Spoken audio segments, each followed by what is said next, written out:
Over 300 years ago, Mount Fuji unleashed a colossal eruption. Its volcanic ash rained down as far as Edo, and the disaster-stricken areas were abandoned by the shogunate. The Hoei Great Eruption expelled an astounding 2 billion cubic meters of ejecta in just 16 days.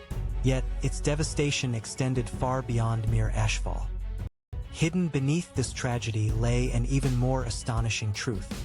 Why were the affected regions abandoned, and their people driven to the brink of despair? In this video, you will discover 3 key points: why ash reached Edo, why the disaster-stricken areas were abandoned, and how Japan was subsequently transformed. Now, let us delve into that truth.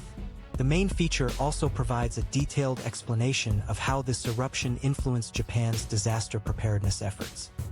49 days before Mount Fuji's eruption, the Japanese archipelago was struck by a colossal earthquake, the Hoei earthquake, measuring 8.6 on the Richter scale.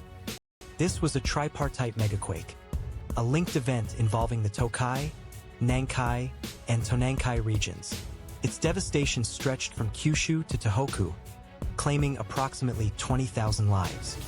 Following this, unusual rumblings continued around Mount Fuji, creating an ominous atmosphere that hinted at something stirring beneath the surface. On December 15th, the day before the eruption, black smoke finally began to rise from Mount Fuji's flanks. People could only tremble at the sight of this anomaly. Then, the very next day, December 16th, Mount Fuji exploded with a thunderous roar. 3 new craters, now known as the Hoei craters, formed, spewing out massive amounts of volcanic rock. Initially, volcanic bombs and large rocks were ejected, but soon volcanic ash became predominant, carried eastward by the westerly winds. At the eastern foot of Mount Fuji, in the provinces of Suruga and Sagami, several meters of volcanic ash accumulated. Overnight, the landscape transformed into a gray world. Days after the eruption began, volcanic ash finally reached the city of Edo. People at the time were bewildered by the strange substance falling from the sky, and the heavens became as dark as night. Ashfall in Edo commenced on December 17th, accumulating several centimeters on heavy days. People walked with umbrellas, as ash continued to fall like snow. The eruption ultimately lasted 16 days, with the Hoei craters spewing out vast quantities of ejecta. The people of Edo perceived this merely as ash. But what was its true nature? The most severe damage was inflicted upon the villages at Mount Fuji's eastern base. Volcanic ash, several meters thick, blanketed the fields, utterly destroying crops. Houses collapsed one after another, unable to withstand the ash's weight. People lost their homes, faced shortages of food and water, and hunger and despair gripped the villages. Many abandoned their hometowns, evacuating to other regions in search of food. Their journeys were fraught with extreme hardship, and not a few perished along the way. Reports of the eruption reached the Edo shogunate, but it took time to grasp the full extent of the damage.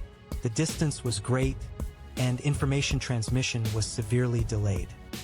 Approximately 1 month after the eruption, the shogunate finally dispatched officials to survey the disaster situation. However, their response was sluggish, and concrete relief measures were slow to be implemented. The people in the affected areas eagerly awaited prompt assistance from the shogunate, but all that arrived were meager supplies and the despair of knowing there was no concrete plan for recovery. Ultimately, it was several months after the eruption before the shogunate finally acted decisively. Why was swift relief not provided?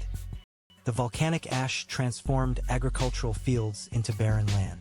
Crops would not grow even with cultivation, people were stripped of their livelihoods, and they suffered from hunger. Reconstruction would incur enormous costs. Fierce debates ensued between the shogunate and the affected domains regarding who would bear this burden.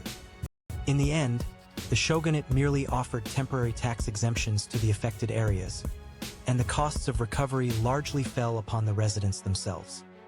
Compounding these woes was the sediment disaster in the Fuji River system.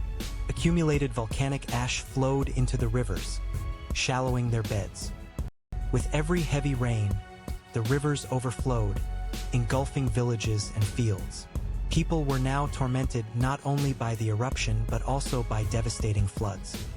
Due to repeated disasters, many residents were forced to abandon their homes. Villages turned into ruins, and their numbers grew year by year. The shogunate also initiated flood control projects, but their effectiveness was limited due to the widespread sediment and financial difficulties. A fundamental solution remained elusive. Ultimately, the burden of reconstruction costs fell heavily on the disaster-stricken villages. Why did the shogunate's response lead to accusations of abandoning the affected regions? Among the affected areas, some villages completely vanished from maps after the eruption. Their existence faded even from people's memories. The severe depopulation at Mount Fuji's eastern foot dealt a major blow to the subsequent regional economy, requiring many years for recovery. In the city of Edo, volcanic ash removal was also a significant problem. Gutters clogged, sanitary conditions deteriorated, and the flow of goods was disrupted.